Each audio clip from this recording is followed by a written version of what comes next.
जय जगन्नाथ सामने आज मिनी ब्लॉग डे 680 को स्वागत।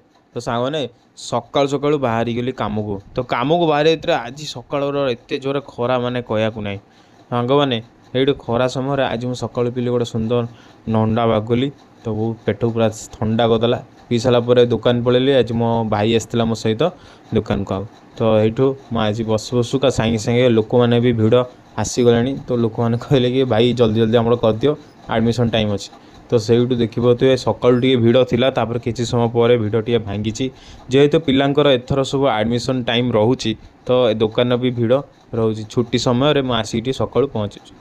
ତାପରେ ମୁଁ ଆଜି ପଳେଇଲି ଦକ୍ଷିଣ ଭାରତ କ୍ୟାଫେ ଯେଉଁଟାକି ପଥରଘାଟରେ ଅଛି। ଭାଇ କ୍ୟାଫେଟି ମାନେ ବହୁତ ହି ସୁନ୍ଦର କ୍ୟାଫେଟି ହେଇଛି। ମୁଁ ଏଇଠି ହାଇଲି ରେକମେଣ୍ଡ କରିକି ଏଇଠି ଆସିକି ଖାଆନ୍ତୁ ट्राए करूँ भाई बहुत ही सुंदर यहाँ मुझे खाई हाईली रेकमेंड भाई साहब।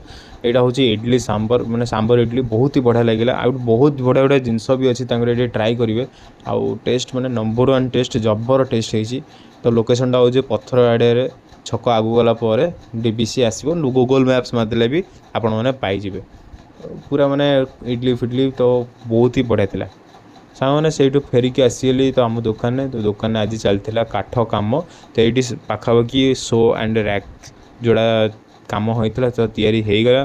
तो ये आमर चलता लोडिंग अनलोडिंग कम चलता तो मुझे बेले बेले मझे धरती तो मझे किसी वीडियो आसनी सामने देखो तो यहाँ सब जिन हाईली केयरफुली नवाक पड़ू तो गाड़ी भड़ा करी पूरा डाकी करने को पड़ू।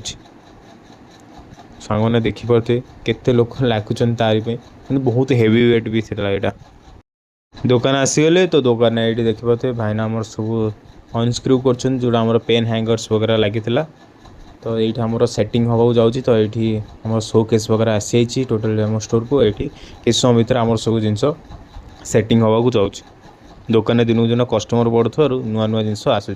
तो सांग मैंने आज ये रही ब्लॉग तो निश्चित ब्लॉग भल लाइक से सब्सक्राइब करा चैनल को। आप बहुत बहुत धन्यवाद। जय जगन्नाथ।